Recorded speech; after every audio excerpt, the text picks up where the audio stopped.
Saya heran sekarang lihat imam-imam yang muda penghafal Quran. Senang betul dia panjang-panjang. Itu tidak diajarkan Nabi. Kata Nabi, kalau kau jadi imam, baca ringkas bacaanmu. Itu Nabi kalau sendiri, Pak, dia baca surah-surah pendek. Kalau beliau imam, beliau baca surah pendek. Kalau sendiri, dia hatamkan 1 juz. Kalau sendiri. Ini kalau sendiri, kul-kul. Sekali jadi imam, Pak, ma Allah karim. Mulai takbir sudah lama, panjang, Pak.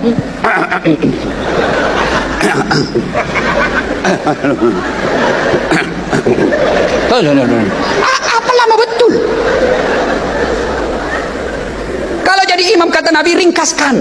Itulah sebabnya ketika kita jadi imam, itu sunnah Pak Imam mengatakan salat jami' rahimakumullah sambil lihat ke belakang. Oh, banyak pensiunan.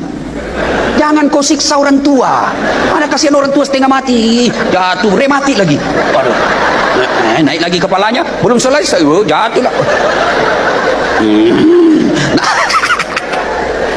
Yang di belakang, kenapa Nabi katakan ringkaskan? Karena di belakang itu macam-macam. Ada ibu-ibu asam urat, nggak bisa lama berdiri karena berat badan. Ada bapak-bapak yang tahan kentut. Ada adik remaja yang pakai sepatu baru, lupa tiba-tiba hilang sudah sepatu saya. Aduh, belum lunas lagi. Itulah sebabnya kata Nabi ringkaskan, karena orang di belakang macam-macam. Yang kedua kata Nabi, bacalah yang umumnya orang hafal. Kenapa? Satu, kenapa Nabi anjurkan baca yang umumnya orang hafal? Satu, supaya orang bisa khusyuk mengikutinya. Coba kalau imamnya membaca kul huwallahu ahad, anak-anak kan ikut. Kenapa dia hafal? Kul huwallahu ahad, Allahu samad, lam yalid wa lam yulad. Dia ikut, kenapa dia hafal? Tapi begitu imam membaca Al-Anfal ayat 5 sampai 80, imam khusyuk dengan bacaannya, kita khusyuk dengan hayalan.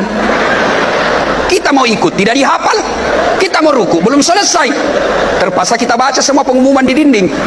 Keadaan keuangan masjid, pemasukan 2.500.000, pengeluh.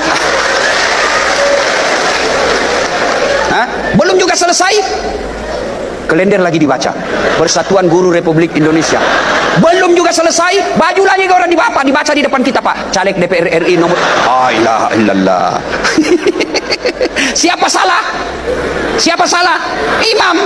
Itulah juga sebabnya ketika jadi imam, baca supaya orang bisa khusyuk ngikutin. Dan yang kedua, ketika kalian salah Pak Imam, ada yang bisa bantu. Coba kalau imam baca wadduha salah, ada yang bisa bantu. Tapi begitu imam membaca Al-Anfal salah, ya hadapi kesusahanmu sendiri. Bikin soal jawab sendiri. Ini wallahu alam, ini cerita, ini tidak tahu benar atau tidak. Ada anak santri penghafal Quran pulang kampung, dites hafalannya. Kaulah jadi imam nak. Imamlah dia, masjid tua tempatnya Pak. Begitu dia jadi imam, tiba-tiba dia baca surah yang panjang, dan agak dia saja yang hafal. Tiba-tiba ada cicak jatuh dekat telinganya. Stres dia Pak, kaget. Namanya orang kaget, stres. Orang stres hilang hafalan. Dia lupa apa sambungannya. Dia ingat, lupa betul dia. Suasana hening dalam masjid. Tiba-tiba ini imam anak muda, dia bilang, tolong sambung di belakang. Dia bilang yang di belakang, saya juga tidak tahu. Tiba-tiba dia berteriak, ada anak muda berteriak dari belakang. Kalau begitu ya sudah, Allahu Akbar. Siapa salah? Siapa salah? Imam. Ini bukan cerita, saya ngalami waktu saya masih kecil di kampung. Sujud Pak Imam. Kenapa lama betul ini? Nggak seperti biasanya. Belum naik lama betul kita sujud. Tiba-tiba ada kawan saya diangkat kepalanya. Teriak, hilang imam. Ternyata imam yang kita tunggu hilang di tempat Pak. Dia keluar dari samping. Kan masjid NU biasanya itu kan ada masjid, ada pintu keluar kan. Bubar sholat Pak. Bubar, ditanya Pak Imam, Pak Imam, kenapa kau tinggalkan saf? Saya kentut nak.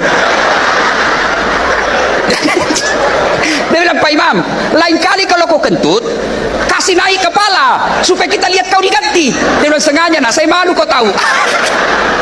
Siapa salah? Siapa salah? Siapa salah?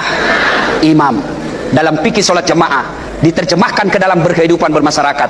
Jadi makmum boleh siapa saja. Mau yang paling cerdas sampai orang goblok boleh jadi makmum. Tapi imam hati-hati. Kenapa? Karena kalau salah imam bubar jamaah.